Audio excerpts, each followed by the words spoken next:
Ukraine's President Volodymyr Zelensky has said he'll travel to Saudi Arabia next week, where Ukrainian and US officials are due to discuss an initial ceasefire with Russia. Mr. Zelensky said Kyiv was working for a fast and lasting peace. It comes after Donald Trump held direct talks with Russia's Vladimir Putin and stopped sharing intelligence and providing military aid to Ukraine. Correspondents say the US believes Saudi Arabia is the country best positioned to bring Russia and Ukraine to the table. President Trump said he thinks both Ukraine and Russia want to make a deal because, to quote him, they don't have a choice. Well, President Zelensky sent a letter to the president. I think the president thought that it was a really good, positive first step. And from that, we're now in discussions to coordinate a meeting with the Ukrainians in Riyadh or even potentially Jeddah. So the city's moving around a little bit, but it will be Saudi Arabia. And I think the idea is to get down a framework for a peace agreement and an initial ceasefire as well. Meanwhile, leaders of European Union countries have promised to stand by Ukraine and to ramp up defense spending dramatically. At an emergency summit in Brussels, they agreed unanimously that both Russia and its ally Belarus posed a threat.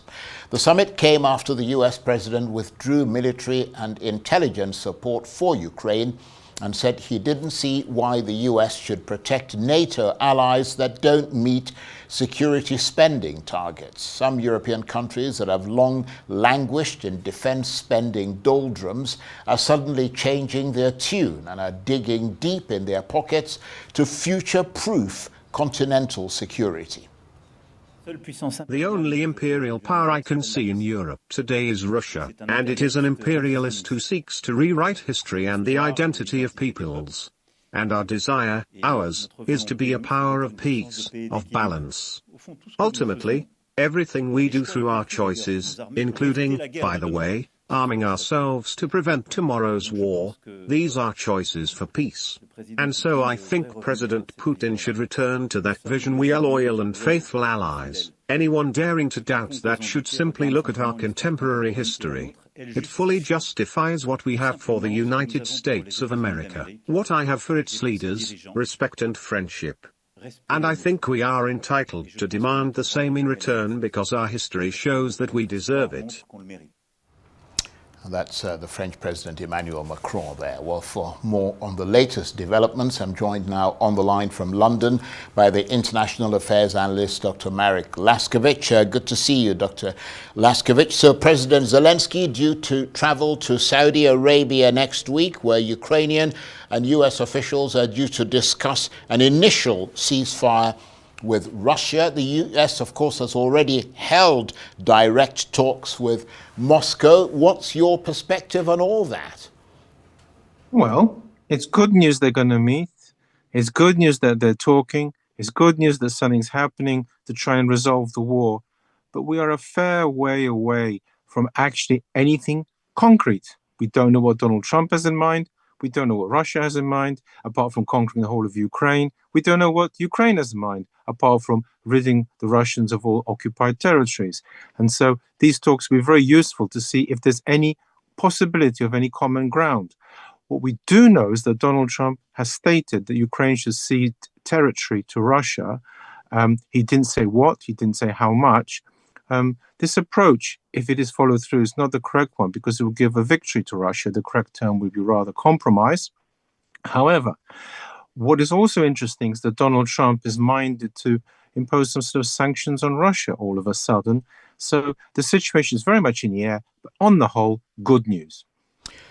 So does it look like the Americans are moving quite fast to get some meat on the bones of a ceasefire deal rather than just talking concepts of what an agreement might look like? In other words, they've moved past bumper stickers like a just and lasting peace and security guarantees and all the rest of it to the real McCoy, as Americans say. Quite right. They are now actually going to have peace talks about a specific peace treaty. And so hopefully the ideological stuff on both sides will be dropped and they just arrive at some sort of peace. The international security guarantees are in fact not much use because they weren't much use from 1994 because the Russians invaded. Just and fair peace, it depends how it's presented. All these, as you say, were bumper stickers. Let's get on to the detail. Is a settlement of any sort possible? And that is, of course, the big question. I mean, do you expect these negotiations to be difficult? Because clearly President Zelensky still does not want to give anything away, and along with Europe, wants an outcome that is his version of justice. Yes, it all hinges now actually on Donald Trump and what he has in mind, because Zelensky will be faced with, in effect, not exactly a fait accompli, but more like a diktat from America if Russia and America agree. And the question is, what is he going to do? Conversely, if Ukraine manages to meet what America wants, it'll be Russia will be suddenly faced with a diktat. But in that circumstances, Russia is able to fight on, and there simply will be no peace treaty at all.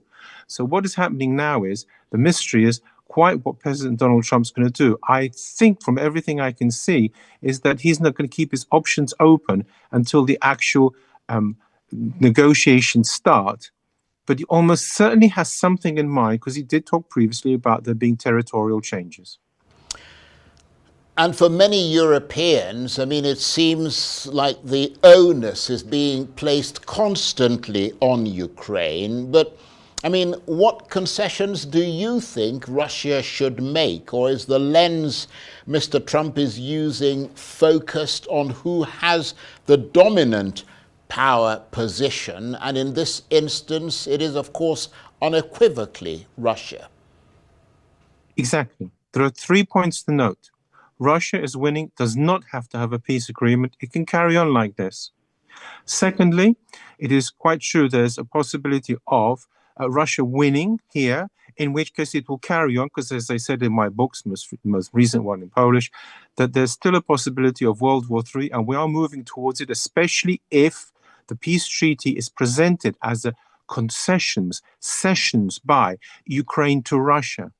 And thirdly, Russia has long-term plans. This is not for them just a mere bump, a mere, how can I put, a war to get over with. He's had long-term plans, President Putin, for years. Amongst other things, the Smolensk air crash, which I also wrote about, it's gone to the DPP in Poland, it was actually his doing, where he took out Kaczynski, had him murdered along with many others, to make sure that Poland wasn't having some ideas about alliances in Eastern Europe. He, at one time, there was the poisoning of the Ukrainian president. There's the whole business of him constantly waging cyber warfare. He has long-term plans, and this conference, unless it fits in with them, won't go far. Please remember, we're dealing with two different people. Putin is a politician who uses money to serve his purpose and therefore is quite willing to give Trump's America some business, whereas Trump is actually a businessman who uses politics to further the business interests of America. And here there is a difference, and as it stands, as you point out, the pressure seems to be always on Ukraine. We've yet to see whether Trump really is musing about putting sanctions on Russia after the latest onslaught last night. So basically, I mean, the West doesn't have the leverage to compel Russia to do anything. So it's really about the combat realities. I mean, it doesn't matter what we think about who's right and who's wrong. What matters is the combat and the power balance. In other words, what matters is only what they can compel Russia to do, and they can't compel Russia not to keep going. Precisely. And this is where the German term Realpolitik comes in, because the same problem existed during the Cold War. And the Germans, what they said was, okay, we've lost East Germany, but we're willing to negotiate with Russia and come to some sort of modus vivendi. And that is something that may emerge out of this. The point about Realpolitik is there's a very real situation, as you've stated, that Russia cannot be controlled. There's no intention of being controlled, sees the world as at least a bipolar or tripolar world, including China, not as America's fiefdom in any sense. And therefore, from that point of view, the talks have an immediate problem. What will Russia at all settle for. And it doesn't look good, to be honest, because Russia's very good at these negotiations, and it seems most unlikely they can be bounced or by means of goodwill make a step to try and be pleasant and in that case avoid any further conflict. Do you think the West could still have the upper hand if the US sided with its allies in NATO? Yes. There's no question that the West is, well, strictly America, let's put it bluntly, is technologically way ahead. And in this sense, were America to support Ukraine fully, then Russia couldn't win easily there, if at all. But then again, by supporting fully, we're one step further towards World War III, which is the very thing that we've been trying to avoid for the past 3 years. So it's a delicate line. What is clear is if the West ever did unite, and it seems unlikely under Trump, because he has quite different visions of the world order, in that case, they could have a far stronger hand. But Trump, of course, believes that America by itself can force the issue. To be honest, I doubt he can force the issue with Russia, although it's clear he can certainly bring Ukraine to heel, as shown by the fact that President Zelensky went and signed the agreement precisely as Donald Trump wanted. On that note, thank you very much indeed. Dr. Marek Laskiewicz is the International Affairs Analyst. He was talking to me on the line there from London.